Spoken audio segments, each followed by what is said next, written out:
Every pandemic in the last 150 years, there was a quantum leap in the electrification of the Earth. In 1918, late fall of 1917, there was the introduction of radio waves around the world. And then starts in World War II with the next pandemic with the introduction of radar equipment all over the Earth, blanketing the entire Earth in radar fields. First time humans have ever been exposed to that. In 1968, there was the Hong Kong flu, and we put satellites emitting radioactive frequencies in the Van Allen belt. Within 6 months, we had a new viral pandemic. In the last 6 months, with the electrification of the Earth, and I'm sure a lot of you know what that is, it's called 5G. If anybody want to make one guess as to where the first completely blanketed 5G city in the world was? Exactly. In 1918, after the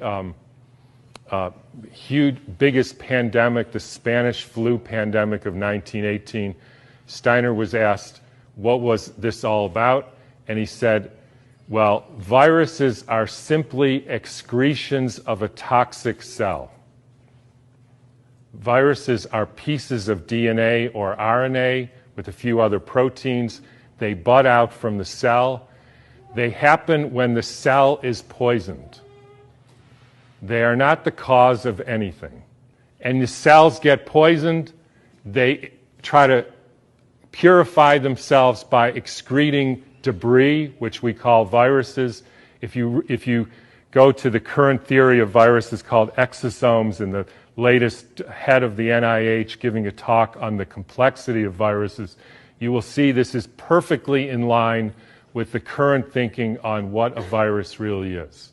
Every pandemic in the last 150 years, there was a quantum leap in the electrification of the Earth. In 1918, late fall of 1917, there was the introduction of radio waves around the world.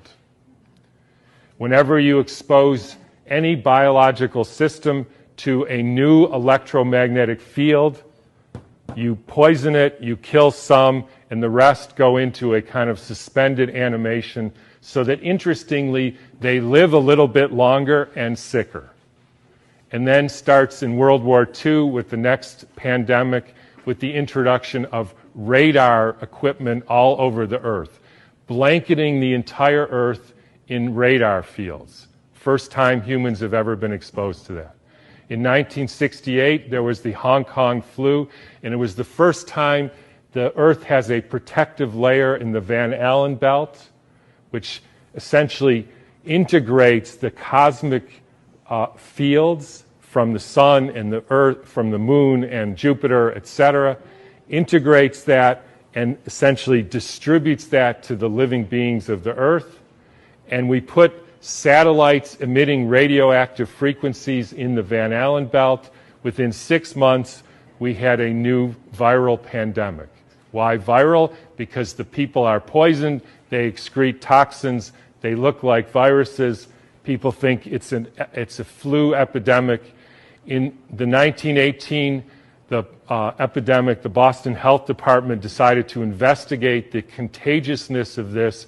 So they, believe it or not, took hundreds of people with the flu and they sucked the snot out of their nose and injected it into the healthy people who didn't have the flu, and not one time could they make the next person sick. They did this over and over again, and they were not able to demonstrate contagion. They even did it with horses who apparently got the Spanish flu, and they put bags over their head, and the horses sneezed in the bag, and they put the bag over the next horse, and not one horse got sick.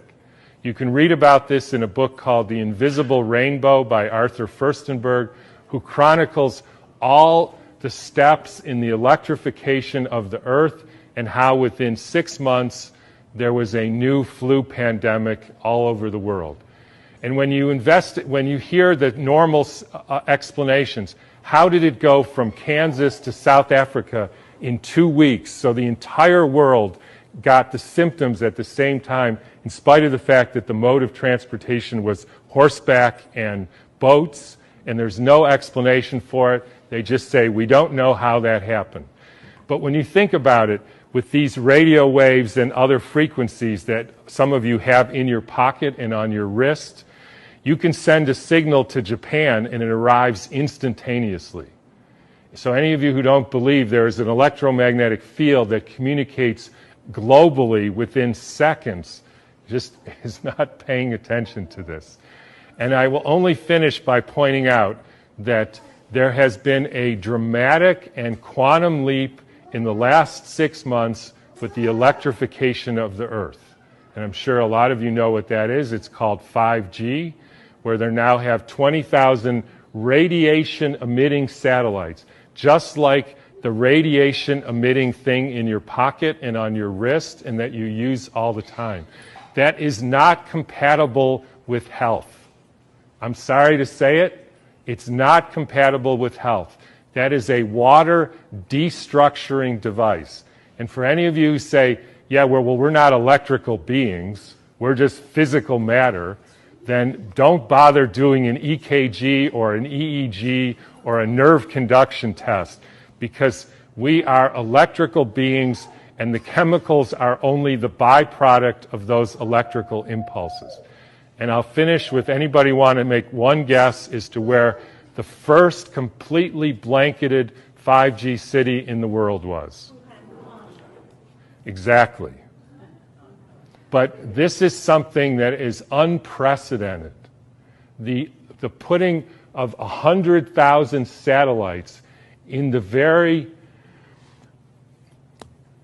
blanket of the Earth. And by the way, as I was going to say earlier, this actually has something to do with the vaccine question, and this got brought home to me because about a year ago or so, I had a patient who came in who was totally fine, a surfer and all, and then he works as an electrician putting in Wi-Fi systems for very wealthy people.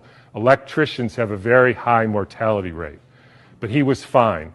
And then he breaks his arm and he gets a metal plate put in his arm. 3 months later, he couldn't get out of bed and was total, heart irregularities, just total collapse. The susceptibility has to do with how much metal you have in your body, as well as the quality of the water in your cells.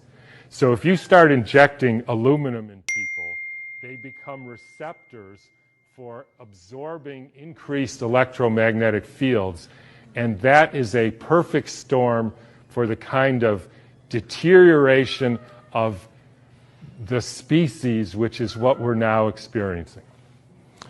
And I'm just going to finish with one more thing, which I like to, is a quote from Rudolf Steiner. And by the way, this was around 1917.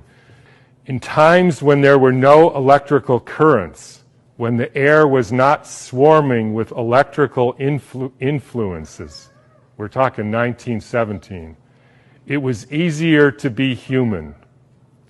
For this reason, in order to be human at all today, it is necessary to expend much stronger spiritual capacities than was necessary a century ago.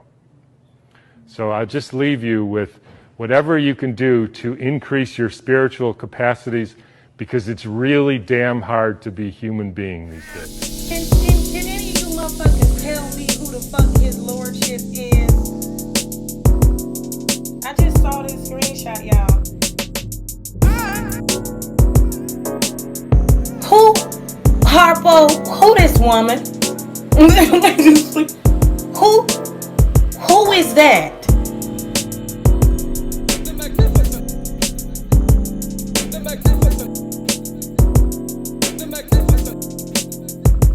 I'm the magnificent. Sir, you need not try to beef with motherfuckers that don't know you exist. Somebody get on in here. Tell them what your name is. Get on in here and explain to me who this motherfucker, who is this? Who is this person?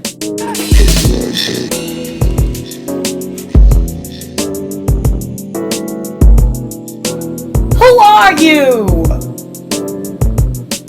Man, you done took time out your day to edit some shit for a broad that don't even know who are you? Dang. Who is this? Somebody need to film. Who is this person? I done heard his name around that he edit shit.